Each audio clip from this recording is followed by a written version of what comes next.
My name is Alka Sharma Hanspal. I'm the widow of Kultar Hanspal and mother to Shayan Hanspal.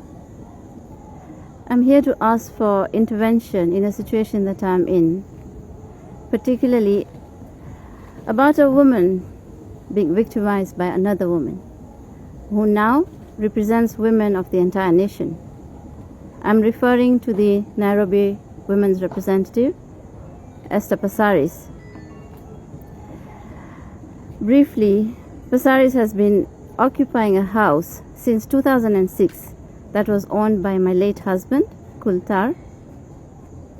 She took occupation of the house in 2006, around August, as a tenant who I allowed, unfortunately, to move in before a lease or any tenancy agreement was signed.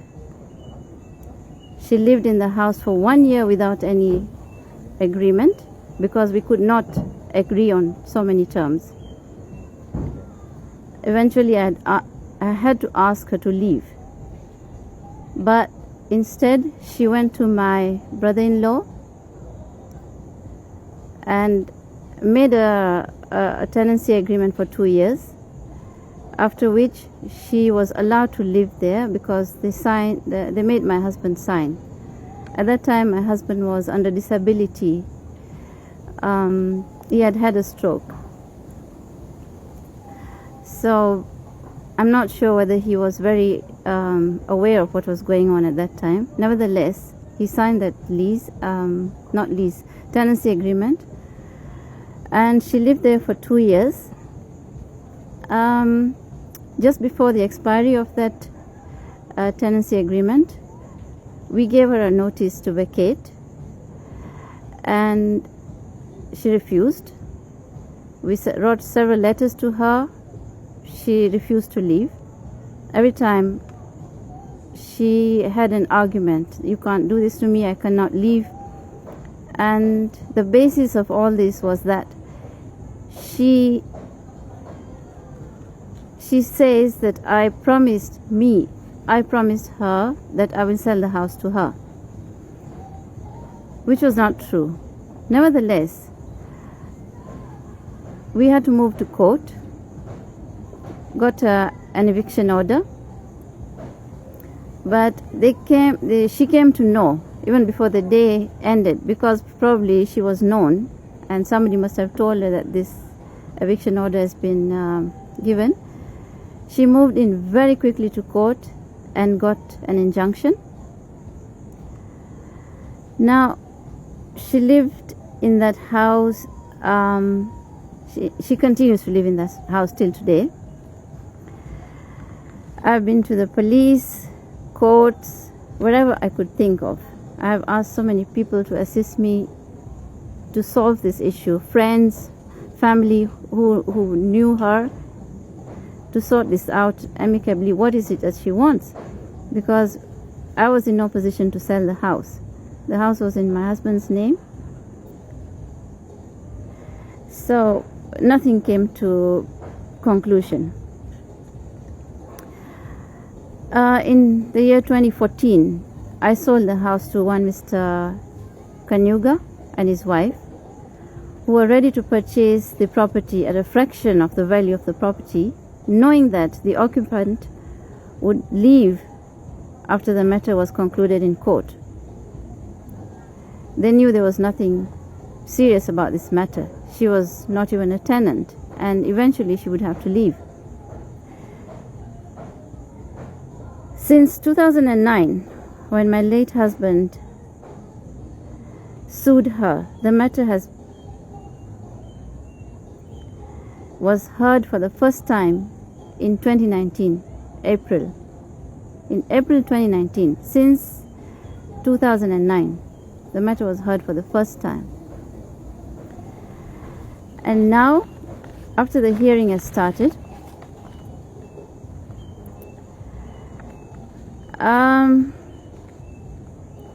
there's always some excuse, because the lady is now in some position. There's always a reason for not being able to attend the court. In the last 14 years, Passaris has caused my husband, my family and myself a lot of frustration and losses, financial losses. She has been through court trying to grab the property by giving false information to the court. She has even physically, through her workers, abused and hurt me. At one time, I had to report to the police, yet no action was taken against her. She grabbed my camera. I was trying to take pictures of some construction which she was doing inside the property, which she had no authority to do. She made her workers snatch the camera from me, hurt me. I fell down, and I had to report this to the police because it's my property. She didn't allow me to enter that house. For so many years, I had no clue what was going in there. It's only that I heard the sound of tools and construction going on that I had to peep and see what was going on. So when I realized this was happening, when I went to take pictures, this is what happened.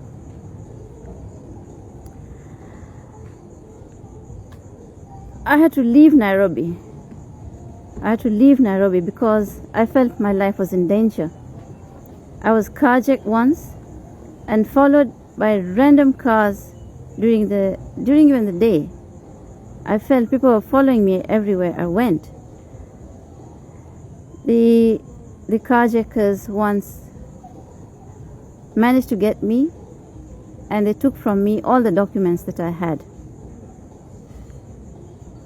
Which gives me one reason. Why would a carjacker be interested in documents that I'm carrying? I had 2 bags of papers. When you're in court for so many years, a lot of paper is collected. In fact, even today I live in fear because whenever I have to go for a court session to Nairobi, I don't know who's watching, or because I know she can do anything to be able to keep living in that house. It's a beautiful house. It's a huge property, 2.5 acres. The construction itself is on 1 acre. So it's quite a good property. And I think she doesn't want to leave that place. I'm calling upon the IG, the DCI, the CJ, Samaraga, DPP, or anyone who is in authority to try and get me justice, at least now. Because I also feel bad for Mr. Kanyuga, who has spent a lot of money. He is not able to access the house either. And I feel bad too. And I feel bad. The image that she is portraying is not of hers. She is not a nice person. She is not. And most of all, I don't think she should be representing women at all in this country. Thank you so much. All this year, Yeah. was she paying any rent?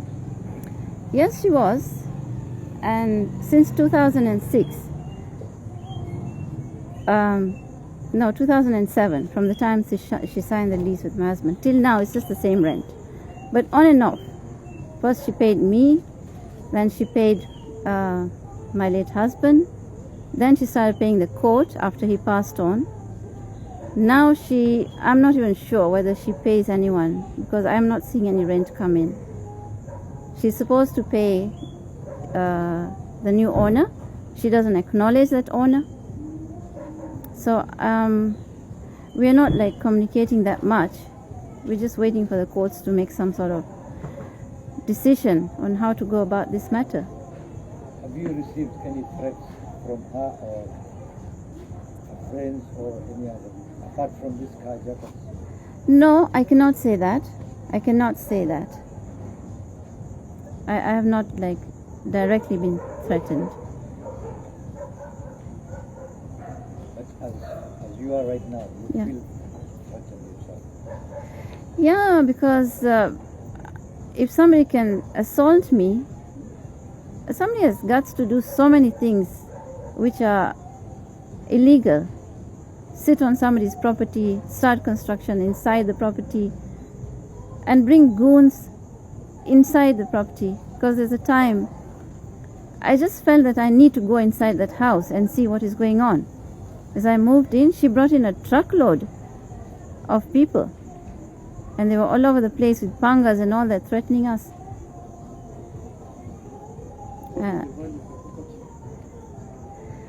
Well, at that time, in 2014, I was getting offers up to 300 million Kenya shillings.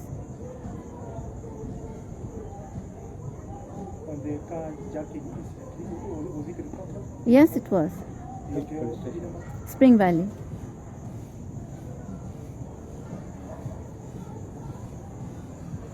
Do you feel safe in Nairobi? No, I really don't. I don't like going there because I don't know who is watching, and especially when I go for this matter in court, because I have to live in a hotel or some place. I always wonder whether it's the right thing to do. But I have no choice. I have to get this matter concluded. I always feel anything can happen. So, you stay in Nairobi, but now you are in Mombasa because you are fearing for the law? Or you stay in Mombasa and you go to Nairobi? No, I used to live in Nairobi. I lived there. I had a home. But I left because of this, the insecurity I felt.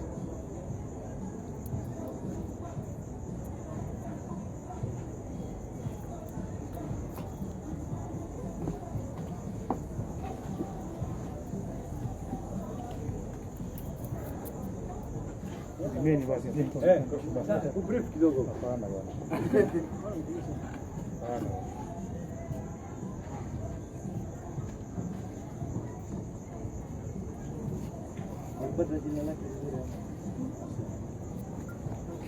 Madam, can you kindly, people didn't hear you well. Just tell us your full names again. Alka Sharma Hanspal. Sharma is my maiden name, Hanspal is my married name. Something. Go ahead. Yeah, the next hearing is the next hearing was supposed to be on the 25th of July, but her lawyer has written to my lawyer that she won't be able to make it because she's attending some meeting in Barbados with something to do with homosexuality, which I don't think she should prioritize against an issue which is in court. She has no respect for courts. She could have told someone that she cannot attend. She's not the only person who is fit to attend such a conference. Anybody else could go. She keeps on postponing this matter on issues which, maybe if it was heard one more time, it would have been concluded. But she's scared. If it gets concluded, it will go against her. So she can't abuse this situation. Do you think she is using the judiciary? No, it's her status as the women rep. I don't know what women rep have to do with homosexuality, but somehow she sent a letter to my lawyer. Her lawyer sent a letter to my lawyer that they won't be able to attend this hearing because she's on the docket right now.